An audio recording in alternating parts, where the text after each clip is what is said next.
So, Brian, what are some of the key benefits of solar energy, especially here in Massachusetts?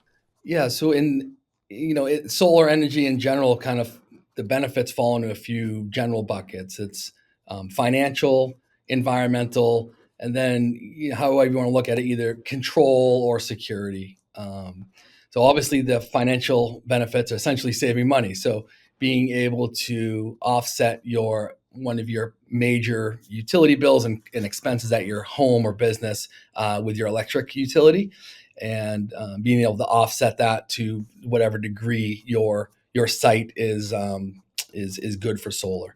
And then obviously the environmental impact, being able to lessen your carbon footprint by not having energy that's sourced through traditional fossil fuels and conventional means. So there's a tremendous environmental benefit as well. And then the control and or security, essentially being able to control that utility and fix that cost, and also be more resilient against um, that utility bill that is kind of ever fluctuating and growing over time. Because the one thing that we do know is that utility rates do go up over time, and that's a constant. What do you think the percentages of your customers that come to you and they're focused on lowering their energy bill for the month versus those that come to you and say, "Hey, we really want to go green, and that's really important to us." Yeah, that's a great question. I would say that the bottom line is always a key factor. So savings are always something that folks are motivated by, and then a lot of our customers, to put a percentage on it, I would say, upwards of 80-90% say that environmental motivations are a factor, but generally speaking, I would say it's more like 100% or 98% are doing this in some fashion to have savings. And what do you? How does solar power work? Especially in terms of like the local climate here in Massachusetts and in New England. We're obviously we're not down south. We're a little further north. We've got four seasons. We've got a winter where there's snow and things like that. So, talk a little bit about the local climate and how that works with solar now. In 2024. Right, we're a little ways away from the equator, that's for sure. But um, one indicator, for instance, is sun hours. So how many sun hours in a day does a particular state or region get? And what might be surprising is that Massachusetts falls kind of in the upper mean of that in the United States. So we are in the range of four and a half to 4.9 sun hours per day, given the seasons and the time of year, like you talked about. And for context, Maryland, which is halfway down the Atlantic coast from us, is is the same. They're 4.5 to 4.9 sun hours in a day. So we have very similar solar access benefits than Maryland, which is considerably south of us.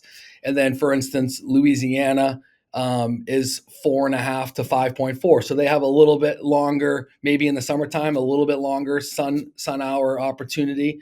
And then Oklahoma, for instance, which is further south and in the middle of the country, which is known to get a lot of sun, is 5 to 6.4 hours a day. So not far off from where we are. And so the opportunity to gather sun throughout the year in Massachusetts is really good. And then we model for how many rainy days on average, how much snow is going to be there. So, and that's all taken in consideration with the sun hours, and then the modeling that we do for each customer on the panel position on their home and on their property. And so really Massachusetts is great for solar.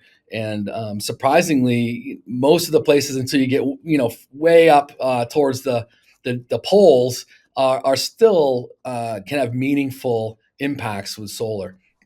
How do those sun hours? How are the sun hours calculated? That seems kind of low. Like when you look at it, like, well, geez, the sun's out for more than 4 hours, a day. Why are we only getting 4 hours of sun time? Is it that you're factoring in days when it's raining or cloudy or things like that? I believe it's more of an average throughout the year and seasonal. So, we in the wintertime like we are now, there's a much lower sun angle and shorter days. And so that probably has a lower average of sun hours. And I think they're what the sun hours is meaningful in contact with the solar panels and potential, right? So when the sun gets up over the trees and is able to have more direct contact with the sun. Now, the panels that we use now, like they've continued to improve over the last decade specifically that I've been in the industry. But they are able to gather photons of sun that are bouncing around the atmosphere. But still, the more direct sunlight that you're getting, the more impactful that energy production is going to be. So, I don't know all the science behind the sun hours, but I would say that it's the hours of the day when the sun is up and can make more meaningful Yeah, solar it's almost production. like shining directly on those panels as opposed to being at a low angle when it's just coming up over the horizon or when it's low in the wintertime, things like that. And the panels and the systems are making some production when it is down low and we can't really see the sun yet. But the more meaningful impact is when that the sun gets up above the level of the trees and is a little higher in the sky. Are there any financial incentives that are available for solar installations in Massachusetts? Absolutely. So Massachusetts has been a leader for going on a decade now for incentives, and a lot of it has to do with how we source our conventional energy means. Now, historically, coal, for instance, is used to burn at power plants, and then Massachusetts, being more forward thinking and environmentally conscious, has transitioned to natural gas only in energy generation in the state, which is also still a fossil fuel. It also has disruptive means of harvesting that fuel.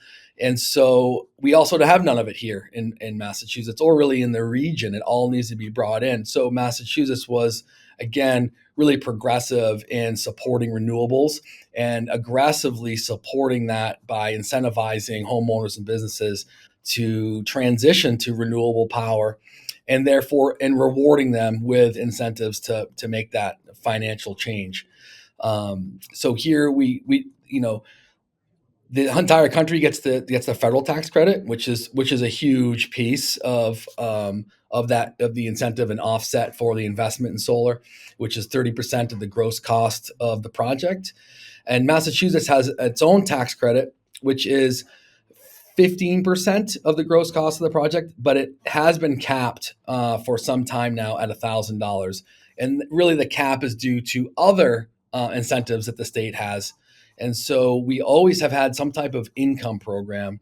And that's a kind of a broad term that I use to because it's changed a little bit over time. And it's basically their cash payments to the homeowner or business owner of the solar system. First, it was a significant rebate that was about the equivalent of the tax credit. It then transitioned to a program called SREC, Solar Renewable Energy Credits, that paid homeowners and businesses directly for their solar production. And then it transitioned to a couple iterations of SREC, and then it went to what's called SMART, which is Solar Massachusetts Renewable Target, which was a more encompassing program for solar in the state. And it paid, again, customers directly on, and it showed that calculations on their utility bill. It was calculated by the major utilities in the state and paid to them directly. And then we have transitioned back towards what SREC was with another program called Renewable Energy Credits, which is, again, cash payments made to customers directly. And this also is based on the performance of the solar system. So you essentially could look at it as every kilowatt hour of production you're making, you're receiving a monetary benefit, which offsets the cost of your solar investment.